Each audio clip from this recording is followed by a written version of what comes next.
The two darlings of Manchester United have reportedly trained today after putting pen to paper on their big contracts joining from Bayern Munich. I've got an update on the status of Scott McTominay and the midfield situation, to be specific, the number 6 position. What exactly is going on? But all in all, the boss, Eric Ten Hag, is a happy man. Welcome to the United Sport. My name is Webb. Here is an update on the status of things at Manchester United. Quite a number of things going on. Of course, today is the day where the pen has been put to paper. The two boys have signed after passing their medicals.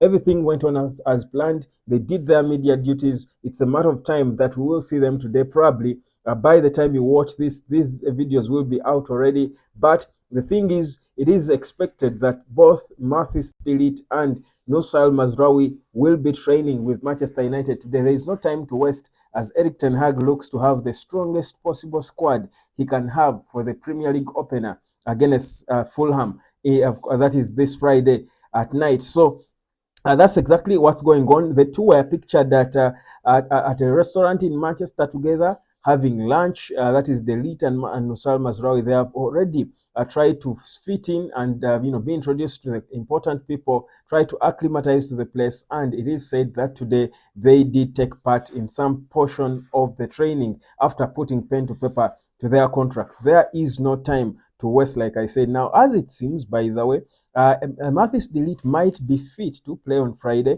according to what we get. He might be fit to play against Fulham because it seems he has been working on himself. I think ever since Manchester United knew that they wanted to sign him, ever since they assured him, I think they made a request to Bayern to limit his playing time, but also even to himself to take care of himself so that he starts his new life as a Man United player at full fitness. So the concerns about his fitness will probably be ones that will not worry so much about, at least from what we pick. But it's not only that. The more work going on at Man United, I think, is even beyond the training pitch now because everything is being expedited. Things are moving fast for Man United to clear out players. Case in point is Scott McTominay, who Eric Ten Hag is against selling, but he understands that the situation Man United is in is a sell to buy, yet he badly needs to buy a number 6. So this is what is happening. Napoli are reportedly showing interest in Scott McTominay. Remember, Man United want 30 million quid because that's the only money that can make it make sense for them. So Napoli wants him. Scott says he will go if it's a worthy club, if it's a good deal, he will join. He has no issues.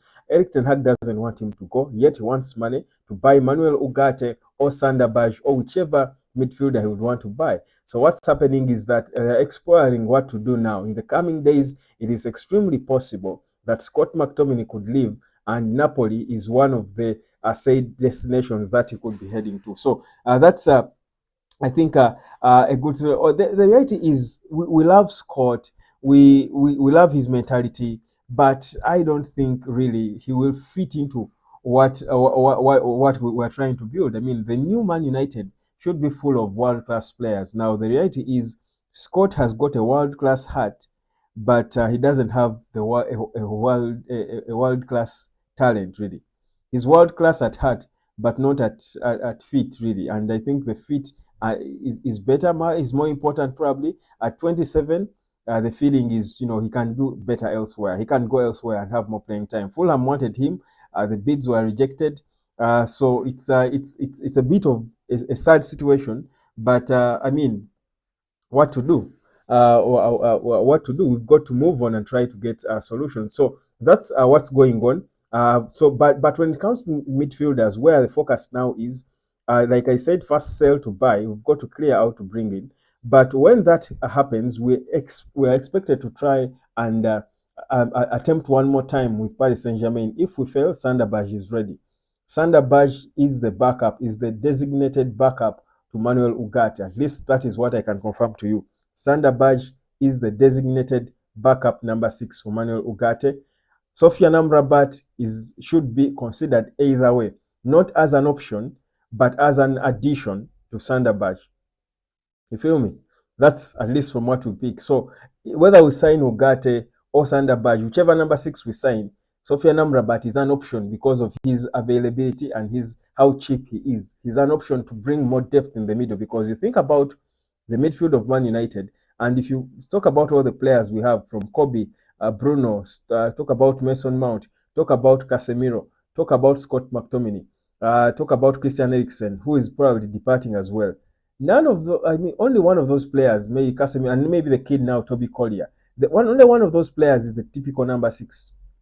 That's Casemiro. He's in the evening of his career. The new boy, Toby Collier, is not tried and tested. You cannot throw that load on him to be a number six. So what Man United are saying now is they're exploring, options of letting go of one of those so many midfielders. It's not that we are short of numbers, but we are short of good options in an important role. So most of the midfielders we have give us more going forward. None of them quite gives us what Manuel Ugarte or Prime Casemiro would give us. So that is where we are stuck. Yet, unfortunately, we don't seem to be even thinking about selling Casemiro because probably there is not so one there's not so many clubs interested in him, or if they're interested they can't afford him. So it's a tricky situation when it comes to this number six, yet it's a critical position, and I love the fact that it is the last position Man United are trying to sort, because usually I think at times you want to